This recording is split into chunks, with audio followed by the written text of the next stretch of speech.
آپ کے بغل میں جو دوسرے صحابی، ان کا نام ہے حضرت حذیفہ یمان بھی کہا جاتا ہے، حضرت حذیفہ بن یمان بھی کہا جاتا ہے۔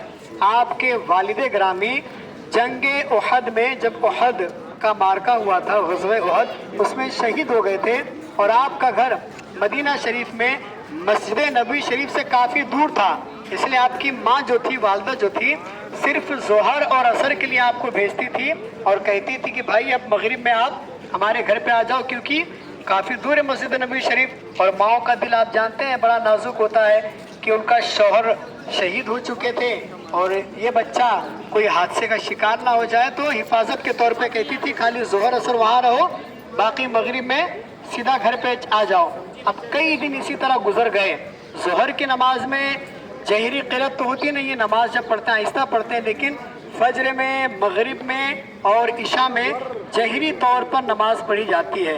نماز ہم پڑھتے ہیں 5 وقت میں، تو ظہر میں اور عصر میں سری نماز کہلاتے ہیں کہ قرأت آہستہ ہوتی ہے۔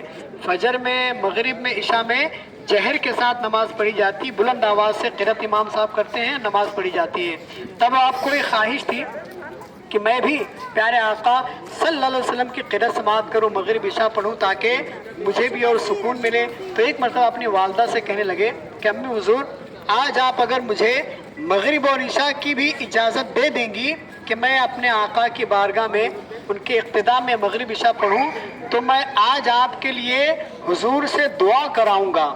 ماں بڑی خوش ہوئی کہ اگر حضور میرے لیے دعا کر دیں گے مغفرت کی تو اس سے بڑی اور کیا چیز ہے۔ آپ نے کہا ٹھیک ہے بیٹا، تم کہہ تو رہے ہو کہ میں آپ کے لیے مغفرت کی دعا کراؤں گی، لیکن یاد رکھنا بنا دعا لیے ہوئے واپس نہیں آنا۔ آپ جا تو رہے ہو، اپنے بھی لیے اور میرے لیے بھی لیے مغفرت کی دعا کرا لینا۔ لہٰذا آپ اپنے گھر سے روانہ ہوئے، ظہر اثر پڑھی، مغرب میں جب آپ پہنچے کہ اب مغرب بعد میں حضور سے دعا کراؤں گا، تو آپ جو حضرات حج کر چکے ہیں وہ دیکھے ہیں کہ جہاں آقا کریم کا مزار شریف ہے وہیں پہ حجرہ تھا، اور ممبر شریف سے حجرہ بمشکل یہاں سے لے کے اتنا ہی فاصلہ، قریب کا فاصلہ ہے۔ تو آقا کریم صلی اللہ علیہ وسلم مغرب پڑھے اور فوراً حجرہ شریف میں تشریف لے گئے۔ اب ان کا دل دھک دھک کرنے لگا کہ اب ایک ہی عشاء کا وقت بچا ہے۔ خیر، اور لوگ صحابہ کرام کے اندر ادب اتنا کہ اگر حضور حجرے کے اندر چلے جائیں تو کوئی آواز نہیں دے سکتا، حکم یہ تھا کہ کھڑے رہو، جب حضور خود باہر نکلیں تب اپنا سوال پیش کرو۔ لہٰذا حضرت حذیفہ کہتے ہیں کہ اب میں انتظار میں تھا کہ کب حضور تشریف لائیں، عشاء کی نماز پڑھوں اور حضور سے دعا کی گزارش کرا لوں۔ لہٰذا عشاء کی نماز ہوئی۔ عشاء کی نماز کے بعد آقا کریم احمد مجتبیٰ محمد مصطفیٰ صلی اللہ علیہ وسلم جب واپس اپنے حجرے شریف کی طرف بڑھنے لگے تو حضرت حذیفہ بن یمان تھوڑا تیز قدم چلنے لگے کہ ایسا نہ ہو کہ حضور اندر چلے جائے اور ملاقات نہ ہو پائے۔ تو آقا کریم صلی اللہ علیہ وسلم جب آپ کے قدموں کی آہٹ سنی تو فرمایا کون؟ حذیفہ، یعنی خود فرما رہے ہیں کہ کون؟ پھر فرمایا حذیفہ۔ پھر آقا کریم نے ارشاد فرمایا کہ اللہ تعالیٰ تیری بھی مغفرت فرمائے، تیری ماں کی مغفرت فرمائے، ما حاجتوں کا، تیری حاجت کیا ہے؟ سبحان اللہ سبحان اللہ۔ بھر کے جھولی میرے سرکار نے مسکرا کر کہا اور کیا چاہیے؟ جو انہیں چاہیے تھا وہ تو آقا نے پہلے ہی عطا فرما دیا کہ یغفر اللہ، یعنی اللہ تعالیٰ یغفر اللہ لکا و امکا، کہ اللہ تعالیٰ تیری بھی مغفرت کرے، تیری ماں کی مغفرت کرے، تجھے کیا چاہیے؟ حضرت حذیفہ نے کہا کہ یا رسول اللہ، جو مانگنے آیا تھا وہ تو آپ نے پہلے ہی عطا فرما دیا۔ لہٰذا انہیں صاحب السر رسول اللہ بھی کہا جاتا ہے، یعنی آقا کریم صلی اللہ علیہ وسلم کا رازدار۔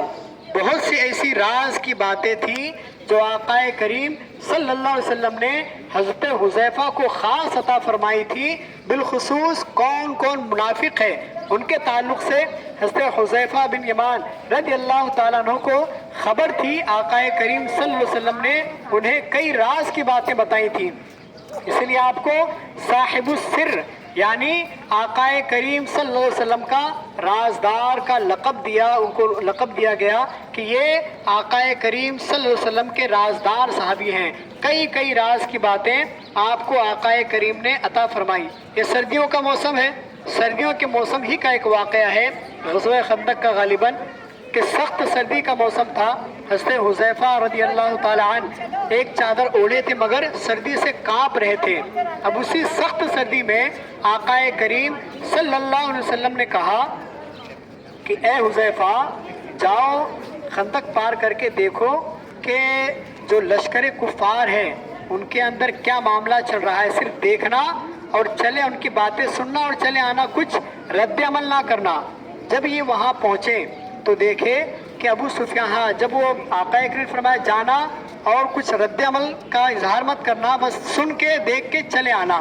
تب آپ نے فرمایا کہ یا رسول اللہ صلی اللہ علیہ وسلم سخت سردی ہے اور میرا بدن کانپ رہا ہے. تو آقا کریم احمد مجتبیٰ محمد مصطفیٰ صلی اللہ علیہ وسلم نے ارشاد فرمایا, دعا فرمائی کہ اللہ تبارک و تعالیٰ تیری دائیں جانب تیری بائیں جانب اور اوپر نیچے سے تیری حفاظت فرمائے. اتنا جملہ نکلنا تھا. حضرت حذیفہ کہتے ہیں کہ یہ دعا نکلی ہی تھی کہ ساری سردی ختم ہو گئی, مجھے احساس ہی نہیں ہوا کہ سردی کے موسم میں کھڑا ہوں. اور آپ فوراً غزوہ خندق کی جہاں خندق کھودی گئی اس کے اس پار جب تشریف لے گئے تو آپ نے دیکھا کہ ابو سفیان وہاں پہ کھڑا ہوا ہے. تو آپ نے سوچا کہ تیر نکالوں اور اس کا کام تمام کر دوں, مگر پھر خیال آیا کہ حضور نے کیا فرمایا تھا کہ کچھ کرنا نہیں ہے, صرف دیکھنا ہے, سننا ہے اور واپس چلے آنا ہے. تو چاہتے تو اس کو فوراً مار سکتے تھے مگر آپ نے نہیں, حضور نے منع فرمایا, مارنا نہیں ہے, صرف جانا ہے, جاسوسی کے طور پہ دیکھنا ہے کہ کیا کر رہے ہیں کیا نہیں کر رہے.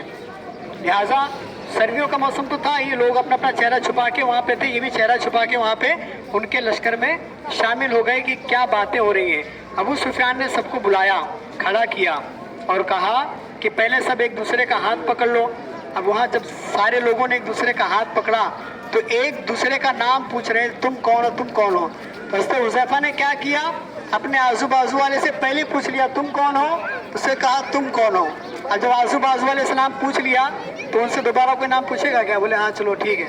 نام پوچھ کے اب ابو سفیان نے اعلان کیا کہ دیکھو بھائی, ہم جس مقصد کے لیے آئے تھے کہ یثرب کو فتح کر لیں گے اور معاذ اللہ مسلمانوں کو ختم کر دیں گے, مگر ہم اپنے مقصد میں کامیاب نہیں ہو سکتے. ہمارے جانور مر رہے ہیں, آندھی طوفان سردی میں سب پریشان ہیں, لہٰذا اب جو یہاں سے جانا چاہتا ہے فوراً نکل جائے. اس کا اتنا جملہ بولنا تھا کہ جتنے کافر تھے سب وہاں سے دوڑ بھاگ کرنے لگے. یہ واپس آقا کی بارگاہ میں آئے اور عرض کرنے لگے کہ حضور آپ نے جو مجھے ارشاد فرمایا میں وہ کام پورا کرایا. ابو سفیان نے لوگوں کو بتا دیا ہے کہ یہاں سے واپس ہو جاؤ, اب انشاءاللہ یہ جنگ نہیں ہوگی, ہم کامیاب ہو گئے. تو حضور نے اللہ کا شکر ادا کیا کہ اللہ تیرا شکر ہے کہ تو نے ایک بہت بڑے ظلم سے ہمیں محفوظ فرما لیا. اب اتنا جملہ پورا ہونا تھا. حضرت حذیفہ کہتے ہیں کہ ادھر میرا کام پورا ہوا, ادھر سردی مجھے واپس لگنے لگی. تو یہ آقا کریم کی دعاؤں کی برکت ہے. حضرت حذیفہ رضی اللہ تعالی عنہ کو خاص کرم تھا کہ آپ آقا کریم کے رازدار بھی بنے اور آقا کریم صلی اللہ علیہ وسلم کی صحبت بھی آپ کو نصیب ہوئی. اسی پیارے صحابی کی بارگاہ میں ہم اور آپ حاضری کے لیے جا رہے ہیں. اللہ تبارک و تعالی ہماری حاضری کو قبول فرمائے اور اس پاک دیار میں, اس مدائن شریف میں بار بار ہمیں آنے کی سعادتیں عطا فرمائے. اور جن جن احباب نے, ہمارے کئی دوست احباب نے دعاؤں کے لیے کہا ہے, اللہ تبارک و تعالیٰ ان تمام احباب کی دعاؤں کو بھی قبول فرمائے, ان کی پریشانیاں دور فرمائے, ان کی بیماریوں میں شفا عطا فرمائے. جن جن احباب نے اپنے خاص رشتہ داروں کے لیے کہا ہے کہ ہمارے بھائیوں کے لیے رشتہ داروں کے لیے دعا کریں, تو یا اللہ تو علیم و خبیر ہے, تو اس بابرکت مقام پر ان تمام لوگوں کی حاجتوں کو پورا فرما. اور دعا کرنا ہمارے پیارے, دعا کرانا بھی ہمارے پیارے آقا صلی اللہ علیہ وسلم کی سنت ہے کہ آقا کریم سے بڑا مستجاب الدعوات کون ہوگا. آقا کریم صلی اللہ علیہ وسلم ایک دوسرے سے کہا کرتے, ایک بوڑھی کے بارے میں آتا ہے کہ آقا کریم فرماتے, اے بوڑھی ماں مجھ محمد کے لیے دعا کرو. لہٰذا ایک دوسرے دوست سے دعا کرانا یہ ہمارے پیارے آقا کی سنت ہے. اسی سنت پر عمل کرتے ہوئے یا اللہ جن جن احباب نے ہم سے دعا کی گزارش کی ہے ان کی حاجتوں کو پورا فرما. وصلی اللہ تعالی علی خیر خلقہ محمد وعلی آلہ واصحابہ اجمعین برحمتک یا ارحم الراحمین.